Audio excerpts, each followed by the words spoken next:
Hello everyone and welcome back to another GTA discussion video where today we're going to be going over the backlash that Enhanced Edition has gained for PC, give my thoughts on the whole situation and really just discuss everything about it. So let's begin. On Steam, the reviews for the Enhanced Edition are mixed, which for Steam reviews, if a game has mixed or worse reception, you on the most part really want to stay well away from the game. Another example of a game that had mixed reviews as of late would be Earth Defense Force 6. I was waiting for this game to come out for a very long time. I was a big fan of Earth Defense Force 4 and 5, and then when it finally did come out, the PC version had a mandatory Epic Games integration, and yeah, no thanks. So when a game gets mixed score on Steam, it's generally a good notion that the game is either bad or has some major flaws, and yeah, there's quite a few issues with GTA 5 Enhanced, though it's mainly with the online portion of the game. As far as I know, the single player portion of the game is absolutely flawless, albeit with some minor technical issues like using Nvidia's deep learning supersampling and all the other stuff. Mainly the elephant in the room is the removal of text chat from online. And yeah, I totally understand, every PC game besides a couple of exceptions have text chat as a default for player-to-player communication.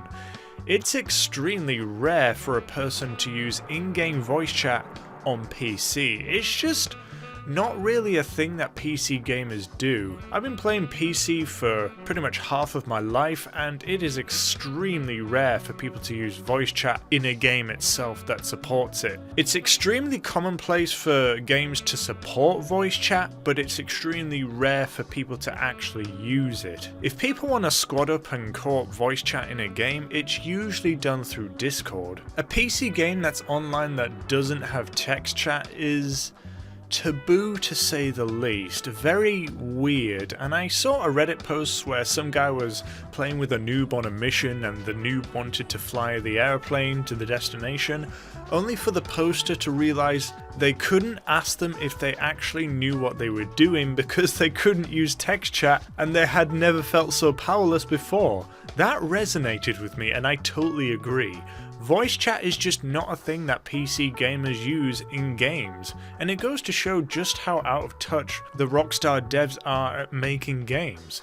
Like, there's no way that the Rockstar devs actually play their own game, right? Surely someone in playtesting, if they even have playtesters, was like, gee whiz, I sure wish I could text chat right now. Why does no one use voice chat?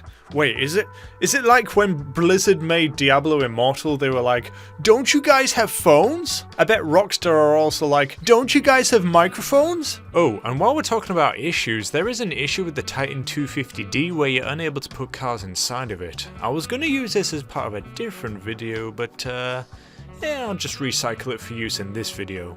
Enjoy! Hey there, are you having troubles with Rockstar Games disallowing you from having fun with your Titan 250DD? Like this unfortunate soul here? Well, worry no further because I have the answer for you. Simply remove your livery and countermeasures and there you go, Instant Car Destroyer. I tried removing only the livery and then only the countermeasures, but it seems that you need to disable both to be able to use your rear hatch. What a pain. But for those who really want to use their Double D as a flying car crusher, then here you go.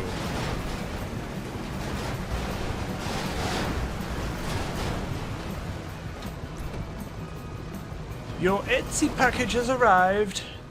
Yeah, anyways, moving on. Besides the lack of communication in a social game as GTA Online, other issues like not being able to actually play online in the new version is also pretty darn apparent.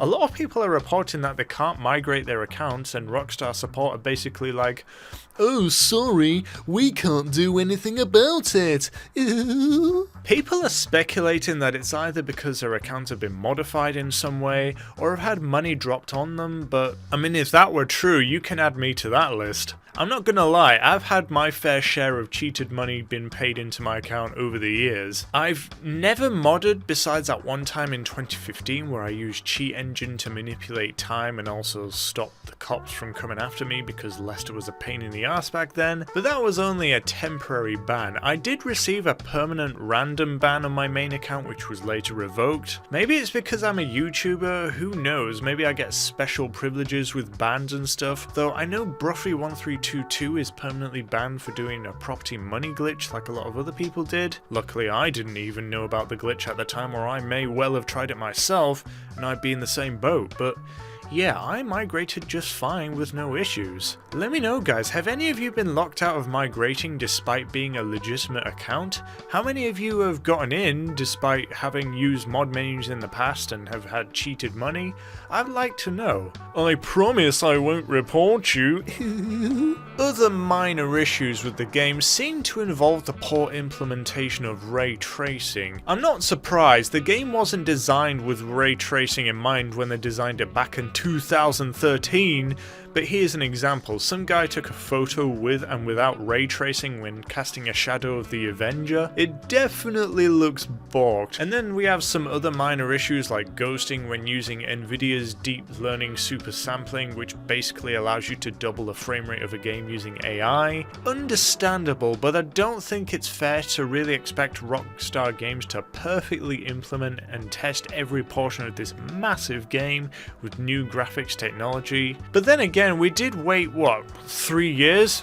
Why is it not perfect, Rockstar? In my personal opinion, when it comes to ray tracing, I always found that the extra graphical fidelity wasn't really worth the performance cost required to run it.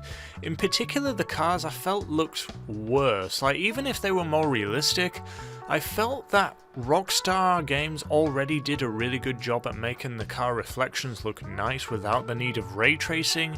Just my personal opinion. Some people say that the ray tracing make the game look naturally higher contrast. Some people have reported excessive bloom or white glare in some parts. I just thought I'd add those complaints to the list here. Oh, and as I write this, I'm downloading a patch of 300 plus megabytes for the game. Ooh, I wonder what that's gonna fix. Let's see. Well, assuming I can get into the goddamn game. Alright, here we go. Let's see. Text chat! It's back! We can use text chat! Haha, I'm just kidding, it's the legacy version of the game. I actually did log in to see if anything had changed on Enhanced, but I didn't really notice anything. Maybe a background bug fix or something? I think Rockstar will eventually re-add text chat. I think the backlash will just be too much for them to ignore. Maybe it's like an experiment. Maybe they're trying to see if the player base will eventually just give in and start using their Wish.com microphones, or maybe... Ooh, maybe they're forcing the player base to use microphones as a means for them to test out their new active chat voice moderation system. Get your tinfoil hats, everyone! So there we have it, my thoughts on the enhanced version of GTA. Do you guys think text chat will come back? Let me know in the comments, but in the meantime, I do thank you very much for watching, and I will see you around, guys.